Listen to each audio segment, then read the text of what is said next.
What's going on, boys and girls, and welcome back to Nth-Level Entertainment, the most awesome geek and car culture YouTube channel in South Africa.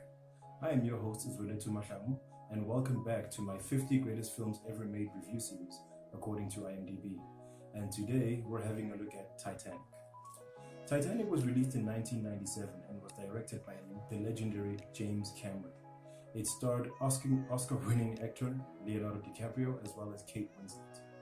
Now, we all know that Titanic was based on a true story, but the film adaptation at its core was a love story, which basically centered around Jack Dawson, played by Leonardo DiCaprio, and Rose, played by Kate Winslet. One of the Titanic's nicknames back in the day was the Ship of Dreams, which I think is a very fitting setting for such a romantic story.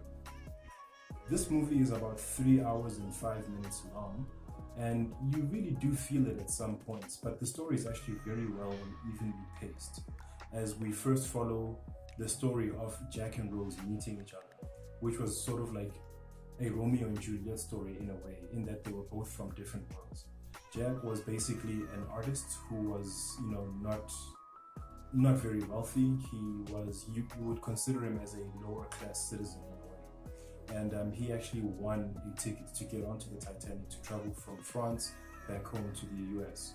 And on the ship, of course, he meets Rose, and he meets her through a very sort of epic circumstance when he actually stops her from committing suicide by jumping off the ship into the freezing water. Billy Zane plays her fiance, who actually stands to inherit millions upon the event of him getting married. And it's no secret that that's his highest priority throughout the film. Billy Zane has always been one of Hollywood's most charismatic actors, and he actually uses all of that ability to portray the very snobbish and aristocratic villain that he was in this film. It was a very epic love triangle, and it was very organically developed as well in terms of the characters and how they dealt with the situation itself. Billy Zane always thought that he would never lose because of how Leonardo DiCaprio was considered to be a lower class citizen. Well, Jack Dawson. And this was actually very well established and explored quite well throughout the film. We saw a lot of scenes where the difference between these two worlds were shown, especially when Jack Dawson was actually invited out to dinner by Billy Zane for saving his wife, and he has dinner with a group of snobs basically who just sat around the whole time smoking on their pipes, talking about how well their trust funds and stock options are doing above everything else, even complete with the whole retiring to the smoking chamber for the gentlemen only after dinner. And we saw how Rose herself actually found this a bit distasteful, because she wasn't all about the status and everything. She actually wanted to live her life to the fullest. And when she met Jack, she found an outlet to do so, and even had a romantic entanglement as well along the way.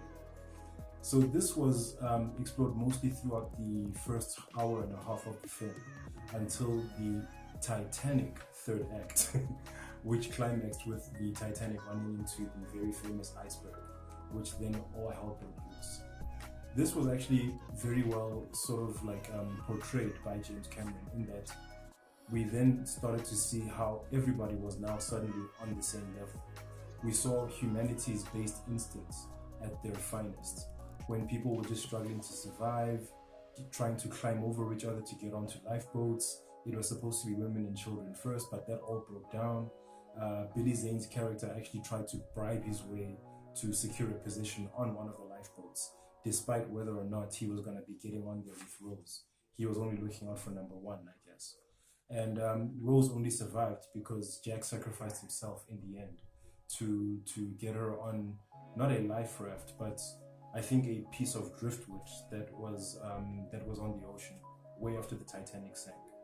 The way James Cameron shot this film was so epic because the whole time you really feel immersed in the film's action, and you feel like you're on this ship.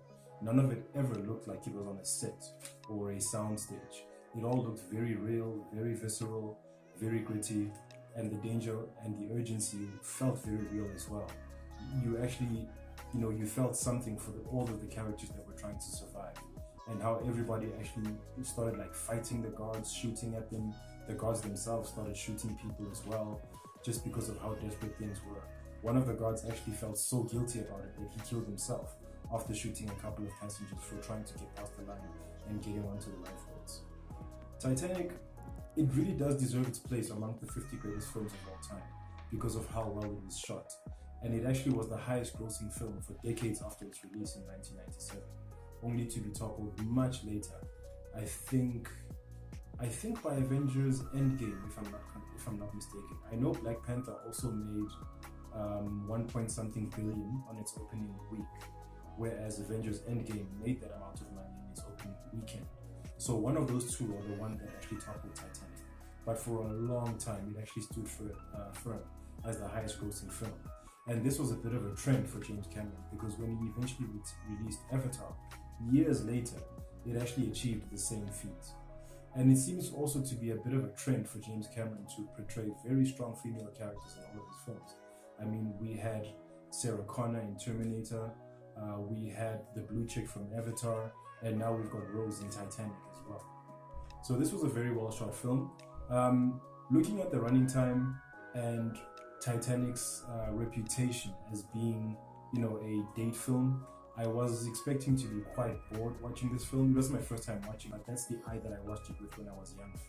But watching it now with a more mature perspective, I suppose, and a more analytical film buff eye, I actually saw the genius of the film and I was quite satisfied in watching it. So if you've seen Titanic, be sure to let me know in the comments section down below as to what you thought of it. But this will conclude my review for the film today. So as usual, people, thank you for hanging out with me. I have been Nth-Level, and take care of each other, stay awesome, stay chasing your dreams to infinity and beyond.